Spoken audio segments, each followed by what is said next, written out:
Most everything in life is composed partly of investigation and partly persuasion. Humans are naturally curious creatures, and we naturally investigate our surroundings to understand who we are, where we are, and why we are here. What is our purpose? Has science put forward a compelling theory? Why do we behave as wild animals sometimes, and other times as puppies in need of nurturing? The scientific mind is all about experimenting and finding out. This activity is so elemental to our daily lives, we tend not to think about how scientific our everyday investigations actually are. In the popular imagination, science is often understood to be confined to laboratories or huge research centers. But science must also be understood as a careful and systematic activity that we engage in already as human beings. If anyone ever says to you, quote, "The science is already settled," unquote, or that, quote, "We've achieved a scientific consensus," unquote, or that you should just shut your mouth and forget about introducing another way of understanding some observed phenomenon, then you should count that person as a liar, a deceiver, or a deluded member of the public who doesn't understand science. If Copernicus had not proposed the correct heliocentric model of the universe, would we still believe that the sun and all the planets traveled around the Earth? If Einstein had not developed and pressed forward with his theory of general relativity, which was initially rejected, imagine how ignorant we would all be of space, time, and gravity, and how modern electronics, nuclear power, and satellite communications would have suffered. Along with investigation comes persuasion. Since we are social creatures, we have needs and cravings. We need water and food to survive. And we need love and affection from others to see that we fit into the social circles we are born into and choose to interact with. We also have cravings and seek things to satisfy those urges. Some people crave money, some people crave power, some sex, some wine, and still others crave all of these things at once. So it's natural that this lecture will help you see how to both investigate and to persuade. In this lecture, I will talk about 3 aspects of investigative writing that you should consider. The first one is the usefulness of talking. Maybe we don't think very much about the raw power of conversation, even casual conversation with other people who might share similar interests that we have. Talking is so natural that we don't often reflect on its power to help us generate new ideas, to help us see and understand alternative viewpoints that maybe we are blind to. Talking is important because when we share ideas with others, we put ourselves at some risk, because maybe we think our ideas are not worth sharing. Whenever we buy a new car, for example, it is natural for us to talk to others who might know something about cars. Their perspectives might fill in gaps of knowledge that we have about, say, Toyota Like anything in life that we consume or buy, we tend to talk to others. So, talking is one form of important research. Every student is a researcher. Therefore, every student should engage in the practice of purposeful talking. If there's one thing we should have learned already in this new age of the coronavirus, it is that people in positions of power do not want the masses contemplating, talking, and exchanging ideas, analyses, and perspectives. Socially distanced, properly masked, and totally fearful of breathing, let alone talking, have been the principal means of silencing and creating social interactions. It's why so many researchers nowadays say that we live in an anti-scientific age in which the only acceptable truth is money, the promise of material riches for those who are fully invested in the global biomedical economy, in which our participation as the mass public must be totally controlled. The next aspect of investigation is the topic.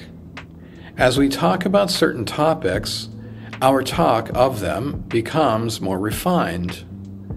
For example, the talk of a new car that you recently bought will naturally turn to the question of what kind. If you report to your friend that you had purchased a new car, he or she will likely ask, what kind? Then what color? Then maybe what year? And so on and so forth. So, casual talk of just about any topic will naturally turn to more details, and those details will serve to paint a more vivid picture of the car you had purchased. So, when we write, we should know our topic. The final aspect of investigation that we will discuss in this lecture is the thesis. The thesis in investigative reporting is a claim or proposal or prediction that you, as the writer, might want to make. So the article is not merely a reporting of facts, but also a way of expressing your position on the topic. Since journalistic writing has devolved over the past number of years into propagandizing official policies, perspectives, products, and social practices, it is important that you know how to recognize propagandizing and how to address it, how to battle it with your own perspectives. So, everything I've said thus far can be understood in terms of a process. Processes are complex and dynamic, just like communication with other people. We understand one another by sharing ideas verbally, by examining how people react in their bodies, their facial expressions. All of this is dynamic. It's a process. First, we can begin to think about this process in a very simple way. Pre-writing, for example, involves the deeper discussion of a topic. It also involves considering who our audience is, and it involves thinking about the purpose we might have. There are many purposes when we have a discussion with others. One purpose is to compare one thing to another thing, or to contrast one thing and another thing, or to describe, or to narrate, or to analyze, to discuss the cause and effect of one thing and another thing.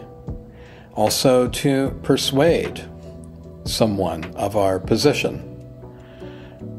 Let's pretend that we're all in the same research group and that we have essentially the same perspective on this topic. What we do in the research group is to develop a conversation. For example, if we ask the simple question, what is our topic, who is our audience, and what is our purpose, the answers to these questions will help us focus our discussion and generate lots of interesting possibilities. So, if we pretend that the topic is the environment and our audience is maybe a collection of lawmakers, maybe in Tokyo in the National Diet, or in Washington, D.C., or wherever people make law. And our purpose is to persuade them of something. So if we answer those three questions, they can help us focus to some degree on the discussion that we take up of the topic we will call the environment. The next thing we might do is to consider whether the topic is maybe too large and unwieldy, maybe too general, too unwieldy for the space that we have. If we only have 2 pages, 500 words, for example, we can't possibly talk about the environment in 500 words. So naturally, we will have to narrow the topic. So in pre-writing, we think about the environment and maybe ask the simple question, well, what do we mean by environment? What kind of environment? So the kind of environment might help us to narrow the topic down to something manageable. So some people in our research cohort might say, what about global climate change? Lots of people are talking about global climate change in terms of its claimed threats to the environment. Seems like an interesting topic. So global climate change obviously represents a more focused topic than the general environment. We might further ask the question, is global climate change, is it sufficiently narrow and focused for the space that we have? And maybe we determine that it is not yet sufficiently narrow and focused. So we can again ask ourselves, what kind of global climate change are we talking about? So maybe we can pretend at this point that in our research cohort, we suspect that there's something not quite right about the topic, global climate change, or at least the way people are made to think about it, given the major narratives that we confront when we engage with the mainstream media. So maybe we suspect that there's something not quite right. So we ask the further question, what kind of global climate change? And maybe we determine that it's the global warming aspect, and that maybe is actually a myth. So at this point, maybe let's pretend that we feel that our topic is sufficiently narrowed. Notice that we went from the rather broad environment and to the global climate change aspect of the environment, and then even further refined to the global warming myth aspect of this topic. So at this point, we could move on and brainstorm. That is, generate lots of ideas about what we mean by global warming as a myth. In brainstorming, we attempt to think freely and talk freely because we are interested in generating many possibilities. That is, many possibly good ideas that will be helpful to our article. So we can pretend that we have maybe a chalkboard and we write global warming mythology on the chalkboard. That is the focus of our free talking and free thinking. That is, we don't want to edit ourselves in brainstorming because possibilities we might discover can be very powerful content for the article. So let's pretend that we begin developing a dialogue within our group and we want to share our perspectives on this topic, global warming as a mythology, and maybe somebody in the group says, well, when I think of global warming, I think of it maybe in terms of our psychology. So maybe the use of global warming, the myth, has affected me emotionally and has clouded my judgment about what's really happening to nature. And then maybe somebody else in the group says, what about, carbon capture? I've heard of this idea of carbon capture and its relationship to global warming, and that seems to be related, so let's write it down. It possibly might be useful. Another person in the group says, yeah, that reminds me of the carbon footprint. I've heard a lot of talk about carbon footprint and the activities that we supposedly engage in that enlarge the dreaded carbon footprint. So let's take note of that.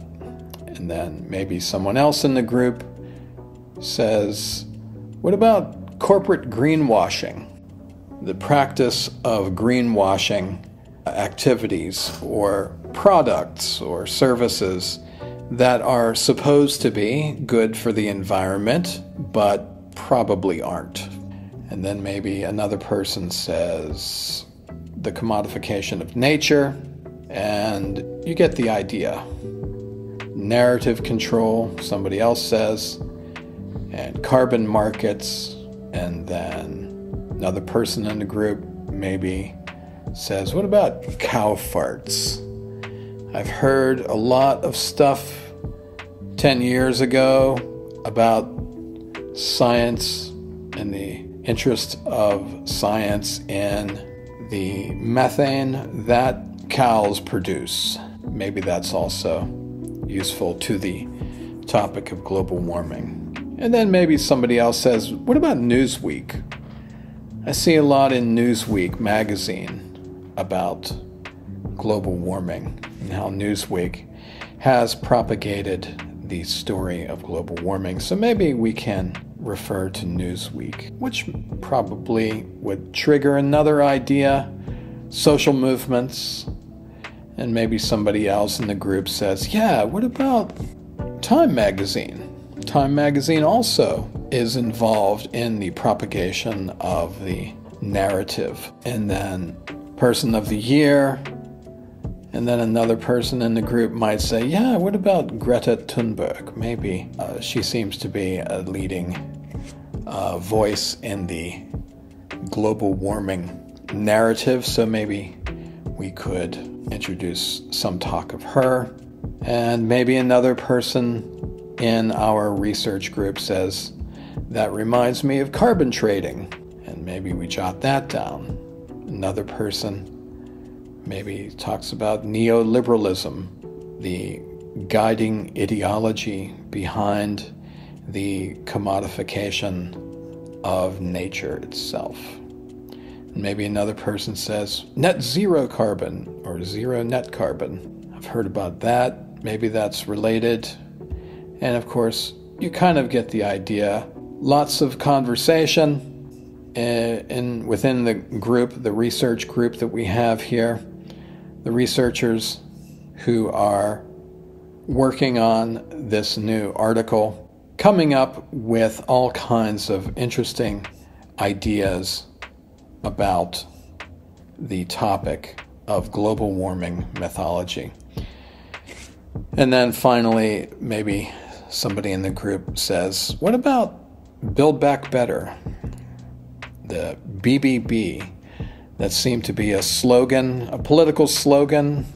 A few years ago, everyone was talking about Build Back Better. The global economy needs to be, after the corona story, we need to build back better from the devastation wreaked by the coronavirus. So maybe that is also related to the global warming mythology. So at this point, maybe we can see, maybe we agree that our chalkboard is sufficiently filled with all kinds of interesting ideas related to global warming.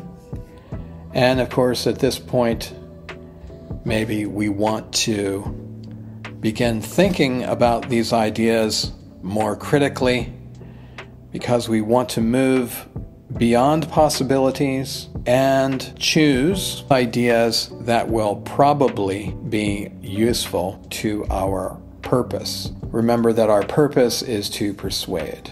So at this point, we would select the details that are interesting and useful and drop out the ideas that are probably not useful and relevant to our purpose. So if we turn our attention again to the chalkboard, we can begin to think more critically about some of these details, and maybe somebody in our group says, probably cow farts is not really necessary or useful to our purpose. Maybe we can scratch that out, and everyone agrees. And then maybe somebody else thinks that any reference to Smokey the Bear is not so useful or interesting or relevant to our purpose and for this particular audience, so we would scratch that out as well. After we feel that all of these details will likely be useful, will probably be useful, we begin to think about how to create an outline from all of this mess. Certainly does look messy, so we can begin, if we think more carefully, to see relationships, connections between ideas, and maybe we can begin to see some major areas or parts to the article that we're writing. So, do we see any relationships, say, between psychology or between ideology and other ideas, or media and other ideas, or social practices and other ideas? Are any of these ideas interrelated? Do they connect to one another? And it turns out they seem to. Those that appear in green seem to coalesce. They seem to relate to one another. The details that appear in red also seem to relate to and reinforce one another, as well as the ideas that are in blue. So at this stage, we can begin to think about the probabilities that we have generated from our free talk and free thinking, we can begin to think about the topic itself and how we move beyond the topic and say something that would need to be supported by some kind of evidence. That would be a thesis sentence. So you can think of a thesis as a kind of opinion. In this particular example, we can think of the thesis, or we can see that this particular thesis is a claim. Notice that the topic moves from global warming to a claim made about global warming. So you have this, if you look at it in terms of grammar, you see that global warming is the subject, and that what follows, everything that follows, is the predicate. And predicate contains the claim. Global warming, quote unquote, is a key fiction used to normalize and propagate the process of controlling the destruction of societies and economies to rebuild the global economy in the interest of transnational finance and their corporate giants. Okay, so that's a pretty strong claim. We will need to provide some compelling evidence in order for that claim to be persuasive. Now, what does this look like in context?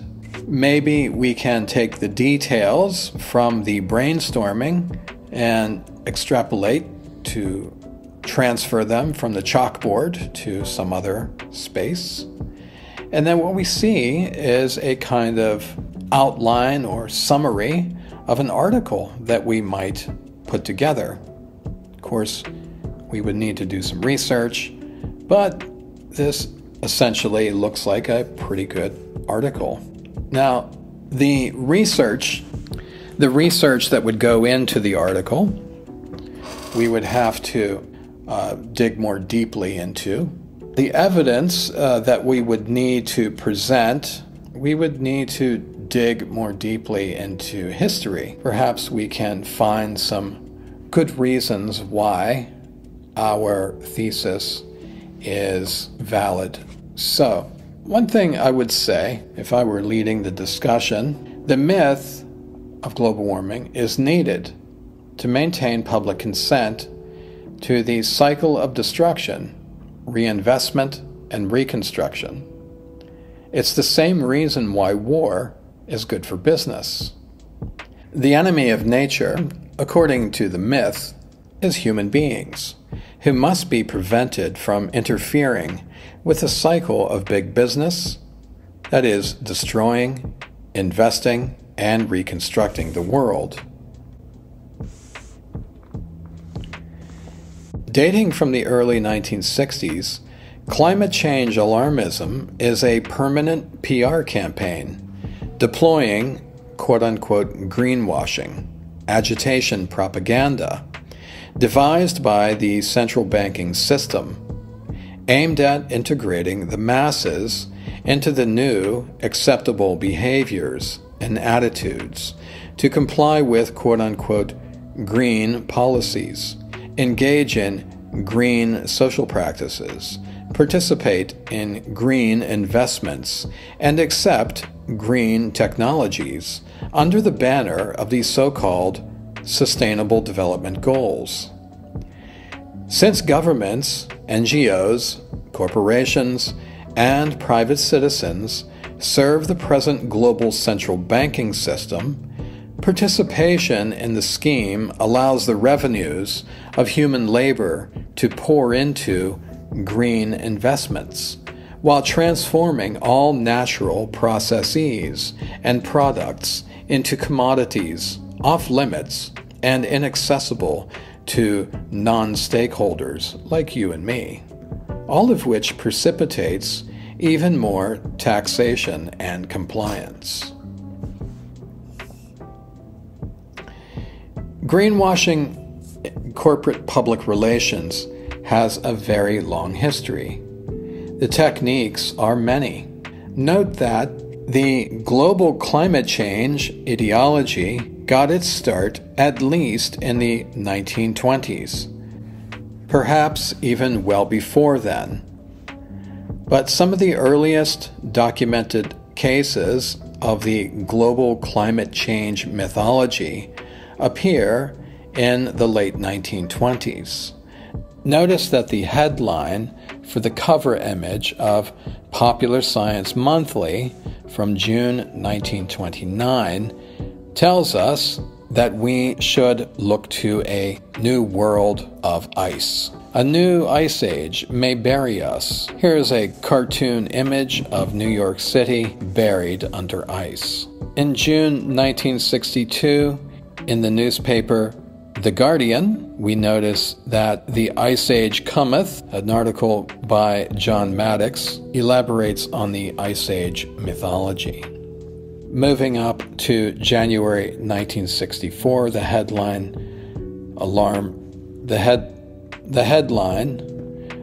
sounds the alarm that a little ice age is predicted for Britain. We find essentially the same thing in January 1970 in the Argus Press. We will be forced to sacrifice democracy by the laws that will protect us from further pollution. So notice the warning in early 1970 that democracy will probably suffer because of the pollution that is causing global climate change. A new ice age is coming. The headline reminds us in September 1972, a British expert on climate says a new ice age is coming. He says temperatures have been slowly dipping for the last 20 years. In 1973, we find Time magazine whipping up fear over the big freeze that is coming. And in 1974, the Radio Times warns us again that an ice age cometh. 1975, Science News, again another reminder that ice will bury us. More warning signs in mid-1975 suggest another ice age ahead. In 1976, climatologists, it's noted by the New York Times, forecast a stormy economic future. 1977, Time magazine again propagates the idea that an ice age is coming, so we ought to dress appropriately. 1979, the cooling of America, and so what are we to make of all of this global cooling? Where is it coming from?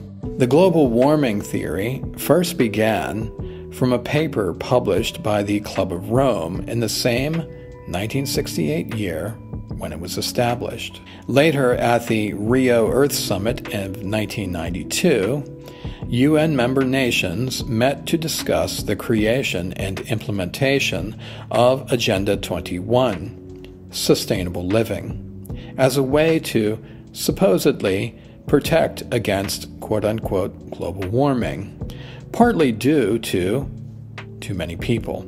The 21 in Agenda 21 represented the year 2021, also described as 21st century, when it was designed to take full effect in the first major stage.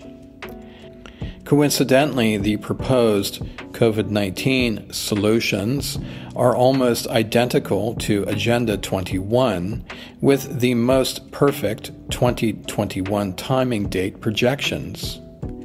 Agenda 2030, Phase 2 for quote-unquote sustainable living strategies, was passed at the Paris Accord back in December 2015. From the Club of Rome's publication titled Limits to Growth, we find, quote, "The common enemy of humanity is man. In searching for a new enemy to unite us all, we came up with the idea that pollution, the threat of global warming, water shortages, famine, and the like would fit the bill. All these dangers are caused by human intervention, and it is only through changed attitudes and behavior that they can be overcome. The real enemy, then, is humanity itself. Now, you'll notice that the sudden change from global cooling to global warming started appearing in the public discourse around the early 1980s. May 1983 might be the first example or the first piece of evidence to show that the narrative had shifted from cooling to warming. We find in 2004, we find that throughout the 80s and the 90s, all the way up into 2000s, that the major narrative, global warming, will destroy us.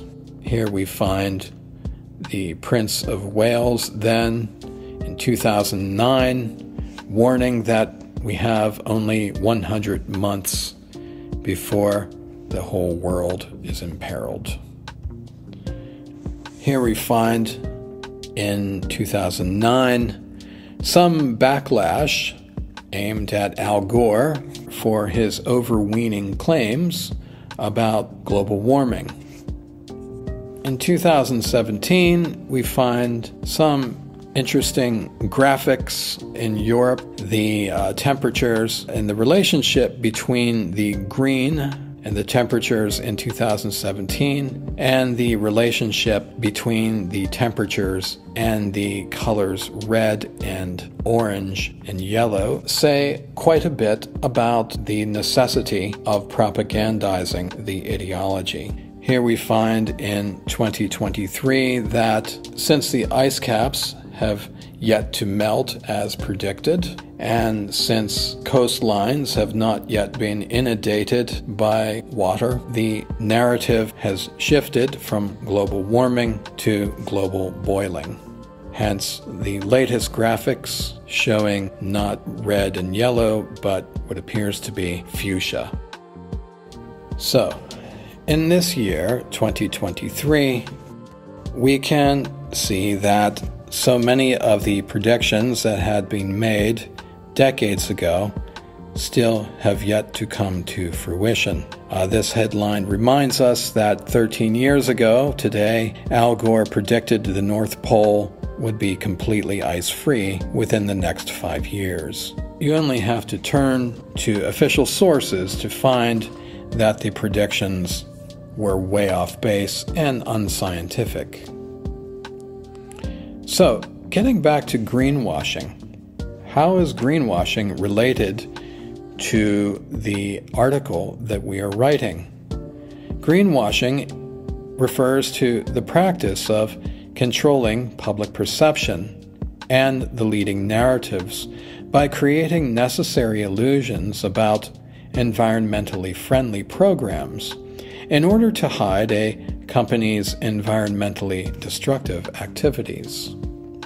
Of course, the practice of greenwashing is necessary when the story itself is falling into disrepair, when it is perceived to be not compelling anymore. If we want to dig a little bit more deeply into the story of greenwashing, we can find Cory Morningstar's work, The Manufacturing of Greta Thunberg. The synopsis reads that the manufacturing of Greta Thunberg for consent, the political economy of the nonprofit industrial complex. Here we are introduced to the manufactured phenomenon of Greta Thunberg, the child prodigy and face of the youth climate change movement.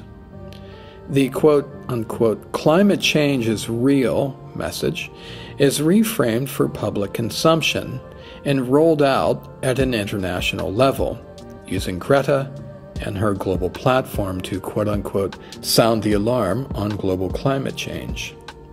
This climate emergency is likened to a house on fire, while urging the public to be serious, patriotic, empathetic, and of course, nonviolent. The new climate economy being pushed by groups such as Extinction Rebellion merely repackage our oppression into emergency mode. This urgency becomes global so that governments, NGOs, and corporations will all direct immediate funding towards unlocking trillions of dollars needed to save capitalism by further funding the new green imperialism. Today's youth are used and molded into market solutions to insulate a global elite. Celebrity-sponsored activism seeks to build a new industry in which NGOs, the media, and corporate powers collude to get people to support the very industries we should be erasing from the planet.